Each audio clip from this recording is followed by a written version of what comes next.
پچھلے 3.5 سال میں آپ کے پروسیکیوٹ کیے گئے کیسز میں سے قتل کے 16 مقدمات ایسے ہیں جن کے فیصلے آ چکے ہیں۔ جی، اور ان میں سے 7 فیصلے دفاع کے حق میں ہیں، یعنی کہ 16 دفعہ آپ نے کہا کہ یہ شخص قاتل ہے، 9 دفعہ عدالت نے کہا کہ ہاں یہ قاتل ہے، مگر 7 دفعہ عدالت نے کہا کہ یہ قاتل نہیں ہے۔ 7 دفعہ شواہد اور گواہیاں اتنی مضبوط تھیں کہ فیصلہ وہ تصحیح کرنے لگی، مگر ہاں یا نہیں۔ زمر صاحبہ قدرے بلند آواز سے یاد دہانی کروائی۔ زمر نے گہری سانس بھری۔ جی ہاں، یعنی کہ 7 دفعہ آپ غلط ثابت ہوئیں، 16 میں سے 7 انگلیوں پہ گنا، تقریباً 50% تناسب نکلتا ہے، یعنی آپ نے 7 لوگوں کو پھانسی کی طرف لے جانا چاہا، مگر عدالت نے انہیں بے گناہ قرار دے دیا۔ اس تناسب سے آپ جتنے لوگوں کو قصوروار ٹھہراتی ہیں ان میں سے آدھے تو بے گناہ نکلتے ہیں۔ زمر کے ایبرو تن گئے اور فارس کے تنے سب ڈھیلے ہوئے۔ ہم سب جانتے ہیں کہ آپ الفاظ کے ہیر پھیر سے کام لے رہے ہیں، ورنہ ایسے نہیں ہوتا، وہ چیخ کر بولی۔ سعدی اپنے جوتوں کو دیکھ رہا تھا۔ فارس نے بے چینی سے پہلو بدلا، ناگواری سے خلجی صاحب کو دیکھا۔ زمر صاحبہ، کیا یہ درست نہیں کہ آپ پروسیکیوشن آفس میں بیٹھ کر دفاع کی جانب سے کان بالکل بند کر لیتی ہیں اور ایک دفعہ کسی کو مجرم گردان لیتی ہیں تو یہ ثابت کرنے کے لیے آخری حد تک جاتی ہیں؟ میں بغیر وجہ یا ثبوت کے کسی کو مجرم نہیں گردانتی۔ چبا چبا کر سلگتی آنکھوں سے انہیں دیکھ کر بولی۔ سامنے کھڑے خلجی صاحبہ نے اس بات میں سر ہلایا، پھر اپنے ہاتھ میں پکڑے کاغذ دیکھے۔ کیا یہ درست ہے کہ وارث غازی قتل سے چند روز قبل آپ نے ایک موک ٹرائل میں حصہ لیا تھا، سرکار بنام ہیری پوٹر؟ اور زمر نے بری طرح چونک کر سامنے بیٹھے سعدی کو دیکھا۔ اس نے گردن مزید جھکا دی۔ زمر کی آنکھوں میں بے یقینی، صدمہ، دھچکا، ہر شے ابھری تھی۔ جی ہاں، وہ دوبارہ خلجی صاحب کی جانب مڑی تو جیسے ڈھیڑوں غصے کو ضبط کر رہی تھی۔ اس میں آپ نے ہیری پوٹر کو سیڈرک ڈگری کا قاتل ثابت کروایا، کیا یہ درست ہے؟ وہ ایک موک ٹرائل تھا۔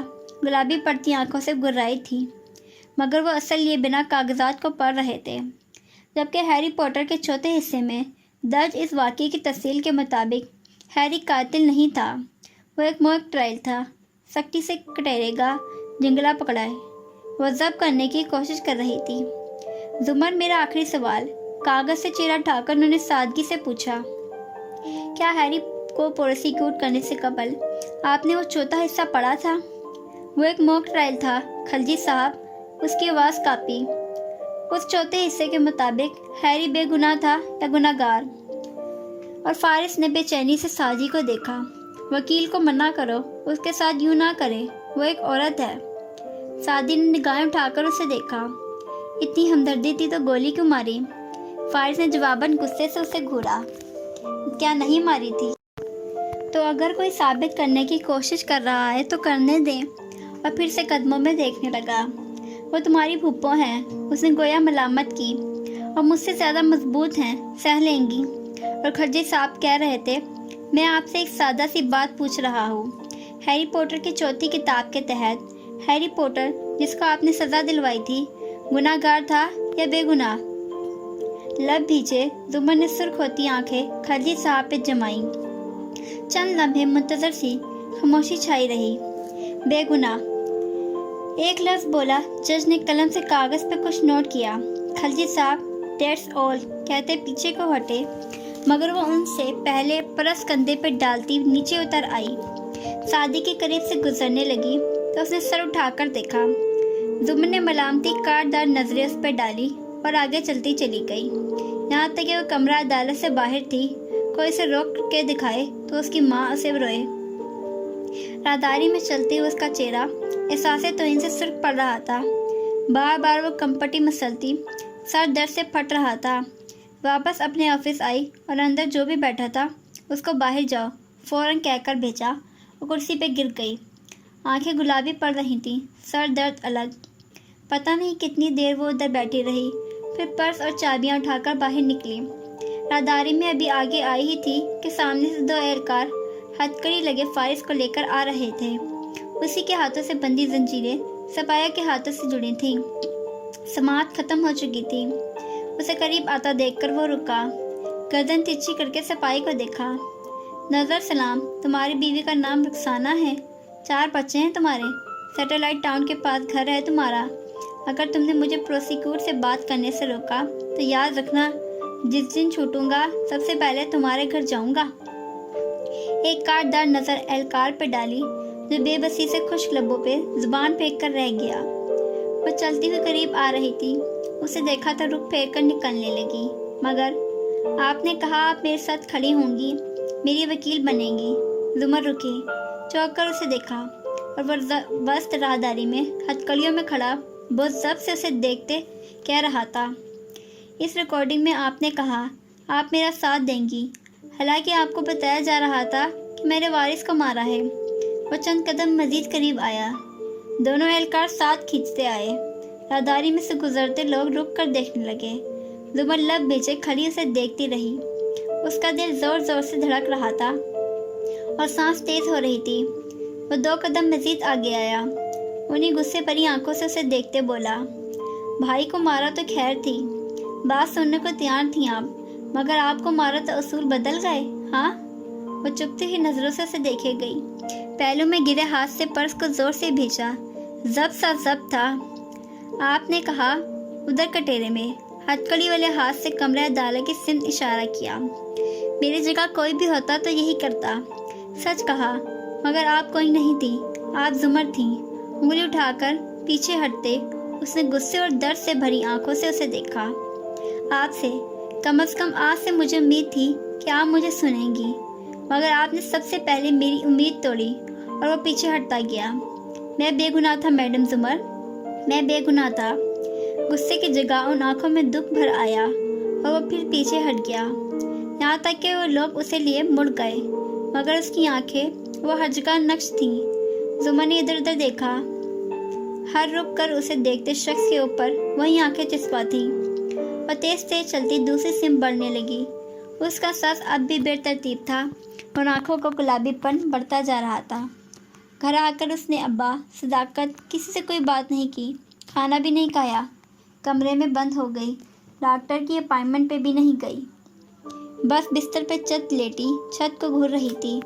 پھر شام ڈھلے اسٹڈی ٹیبل پہ آ بیٹھی اور کچھ فائلز کو پڑھتی رہی۔ رات دیر تک اس کے کمرے کا یہی منظر رہا، کب صرف فائل پر رکھے سو گئی اسے پتہ بھی نہیں چلا۔